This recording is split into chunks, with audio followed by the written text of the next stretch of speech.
Hello everyone, good morning. मैं Pravesh Sharma, welcome back to my channel. आज का हमारा टॉपिक है प्रथम भाषा का अन्य विषयों से सहसंबंध, correlation for other subjects of first language.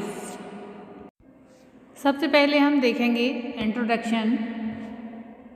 आधुनिक शिक्षा का प्रमुख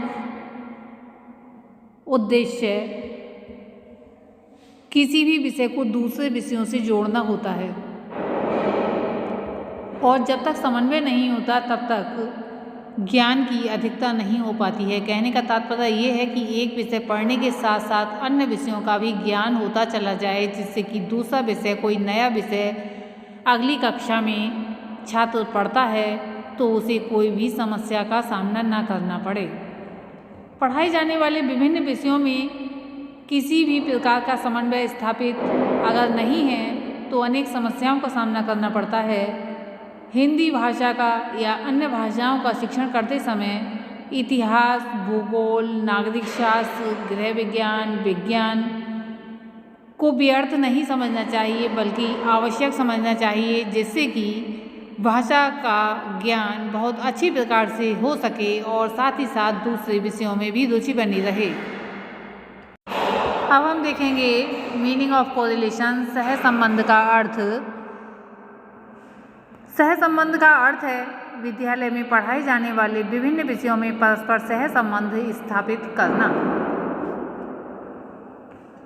सहसंबंध के अर्थ को स्पष्ट करने के लिए अनेक विद्वानों ने अपने अपने ढंग से परिभाषाएं दी हैं, जिनमें हम प्रमुख रूप से देखेंगे डम्मिल महोदय की परिभाषा। इन्होंने लिखा है कि एक विषय को दूसरे विषय के अधीन करने, यानी कि अधीन करने के सिद्धांत को सामान्यतः सहसंबंध कहा जाता है।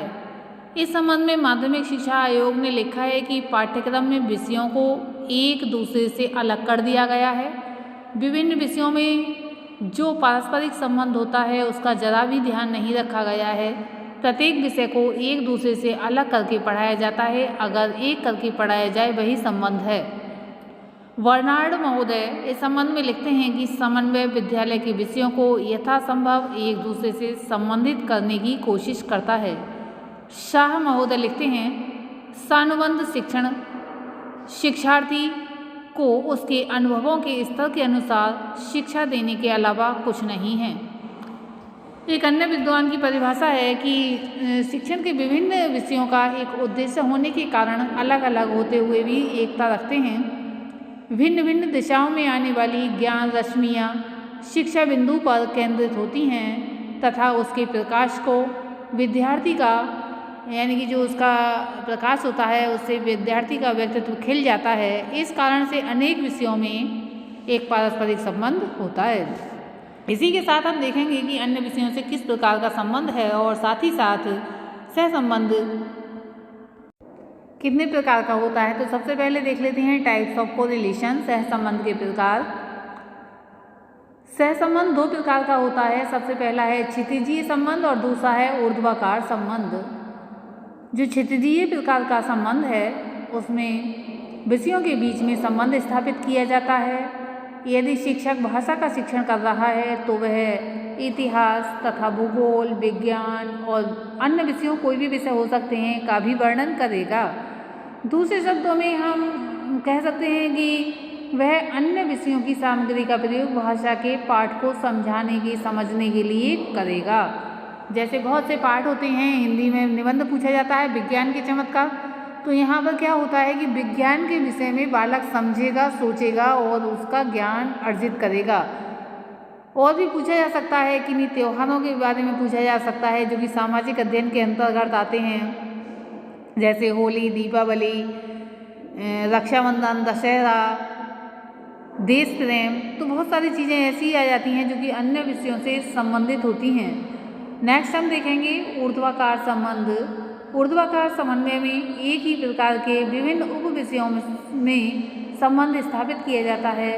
जिस प्रकार इतिहास और भूगोल आदि को परस्पर संबंधित किया गया है, उसी प्रकार विषय भाषा का शिक्षण करते समय गद्य के साथ पद्य के, यानी कि गद्य का पद्य के साथ समन्वय किया जाता है। ऊर्ध्वाकार समन्वय पाठ को आकर्षक तथा रोचक बनाता है। जैसे गद्य है, मान लीजिए गद्य का कोई पाठ है हिंदी में हम पढ़ते हैं ईदगाह कहानी है, काकी कहानी है या कोई दूसरी कहानी है, तो उसमें हम देखते हैं कि व्याकरणात्मक टिप्पणियाँ पीछे दी रहती हैं, जिसमें संधि विच्छेद, समास और शब्द अर्थ, कठिन शब्द या फिर उपसर्ग, प्रत्यय आदि रहते हैं। तो ये सब व्याकरण के से संबंधित होते हैं और समझाए जाते हैं। तो उसी विषय में उसी विषय का अध्ययन यानी कि गद्य के साथ व्याकरण का अध्ययन। कभी कभी क्या होता है, गद्य के पाठ में कोई श्लोक दे दिया जाता है, कोई कविता दे दी जाती है, कविता की 2 पंक्तियाँ दे दी जाती हैं, कोई दोहा दे दिया जाता है, कोई चौपाई दे दी जाती है। तो गद्य के साथ पद्य का समन्वय हो जाता है। इसी प्रकार पद्य में होता है कि पद्यांश के साथ साथ उसका अन्वय दिया रहता है या फिर उसका संस्कृत में भावार्थ दिया रहता है। तो इस प्रकार पद्य के साथ गद्य का समन्वय हो जाता है। फिर व्याकरण का साथ कहें तो व्याकरण का तो गद्य के साथ भी होता है, पद्य के साथ भी होता है। तो इसके ये कहने का तात्पर्य ये है कि ऊर्ध्वाकार संबंध होता है। नेक्स्ट हम देखेंगे, तो यहाँ हमने अभी समझ लिया क्षितिजीय सह संबंध और ऊर्ध्वाकार संबंध। तो इन दोनों प्रकार के संबंध में फिर से एक बार मैं बता देती हूँ मुख्य बिंदु कि ऊर्ध्वाकार क्षितिजीय संबंध जो होता है एक विषय का अन्य विषयों से होता है। ऊर्ध्वाकार संबंध जो होता है वो विषय के अंतर्गत उसी विषय का उपविषय कहें हो सकता है। यानी कि जैसे गद्य पद्य हिंदी भाषा है तो गद्य पद्य हो सकता है हिंदी के अंतर्गत, और अंग्रेजी है तो उसी को कहेंगे पोइट्री, और प्रोज हो सकता है, ग्रामर हो सकता है। यहाँ हम देखेंगे प्रथम भाषा का विज्ञान से संबंध या सह संबंध। आधुनिक युग विज्ञान का युग है, इसलिए भाषा की पाठ्य पुस्तकों में विज्ञान से संबंधित पाठों को रखना आवश्यक है। वेताल का ताल, परमाणु शक्ति तथा अणु शक्ति आदि इस प्रकार के ही पाठ हैं। इसलिए शिक्षक का कर्तव्य है कि वह इन पाठों को पढ़ाने से पहले इनके विषय में पर्याप्त ज्ञान कर ले। तो इस प्रकार के जो पाठ होते हैं बालकों को अत्यधिक ज्ञान प्रदान करते हैं। कहीं टेलीविज़न पर निबंध लिखने के लिए दे दिया जाए तो टेलीविज़न वैसे दिन प्रतिदिन पालक देखते हैं, दिन में न जाने कितनी बार देख लेते होंगे, किंतु जब निबंध आता है तो उनको समस्या का सामना करना पड़ता है। तो एक शिक्षक को चाहिए कि अगर उससे संबंधित विषय सामग्री अगर पाठ्यक्रम में है, कहीं सिलेबस में है, तो उसको अच्छी प्रकार से उसका जो है अध्यापन कार्य करना चाहिए। नेक्स्ट हम देखेंगे प्रथम भाषा का इतिहास से संबंध या सह संबंध। अनेक ऐतिहासिक काव्य लिखे गए हैं। झांसी की रानी, मृगनयनी, चंद्रवरदाई। तो इससे संबंधित जो पाठ होते हैं, बहुत से उपन्यास भी होते हैं, निबंध भी होते हैं, तो उसके बारे में अच्छी प्रकार से अध्यापन कार्य किया जाना चाहिए जिससे कि बालक आत्मसात कर सकें। रक्षाबंधन, अजातशत्रु, चंद्रगुप्त तथा स्कंदगुप्त आदि ऐतिहासिक नाटक हैं। इसलिए ये आवश्यक हो जाता है कि झांसी की रानी नामक कविता का पाठ कराकर विद्यार्थियों को 1857 के ऐतिहासिक महत्व को समझाया जाए। उस समय के से संबंधित राजाओं, मंत्रियों आदि के विषय में बताया जाए। चंद्रगुप्त, स्कंदगुप्त आदि नाटकों के माध्यम से विद्यार्थियों को ऐतिहासिक महत्व समझाया जाए।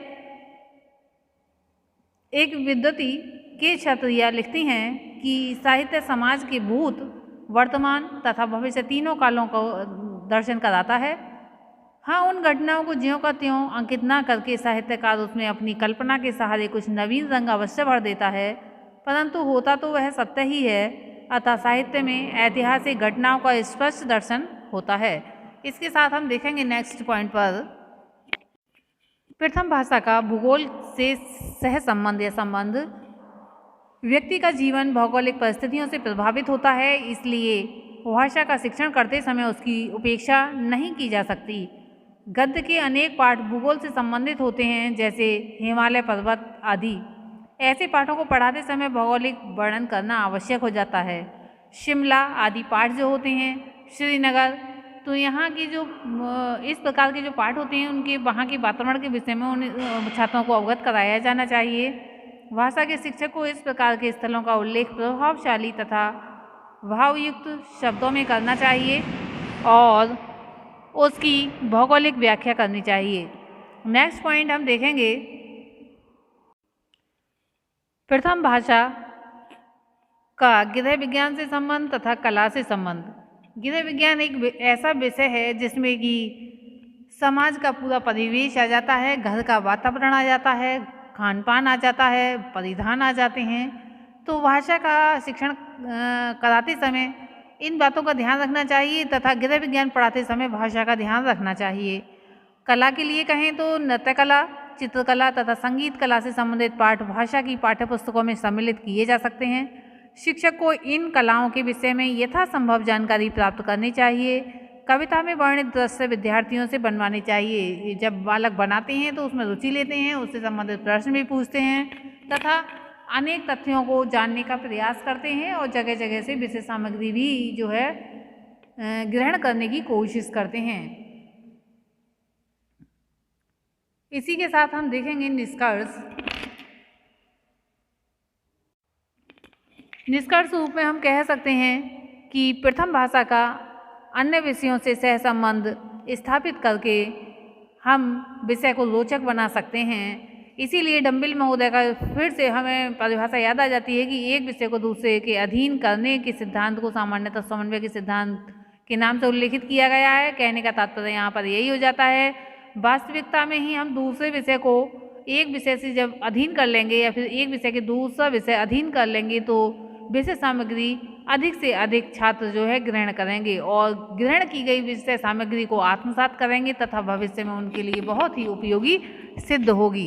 इसे उपयोगिता का सिद्धांत भी कह सकते हैं, क्योंकि उपयोग में आने वाली प्रत्येक वस्तु छात्रों के लिए ऊंचाई के शिखर पर ले जाती है। अगर छात्र वहीं के वहीं रहेंगे या फिर नेगेटिव स्थिति में जाते रहेंगे तो पढ़ने का कोई फ़ायदा नहीं होगा। अतः एक विषय का दूसरे विषयों से सहसंबंध आवश्यक हो जाता है, तो प्रथम भाषा के साथ तो ये महत्वपूर्ण ही हो जाता है। आज की इस वीडियो में इतना ही। धन्यवाद।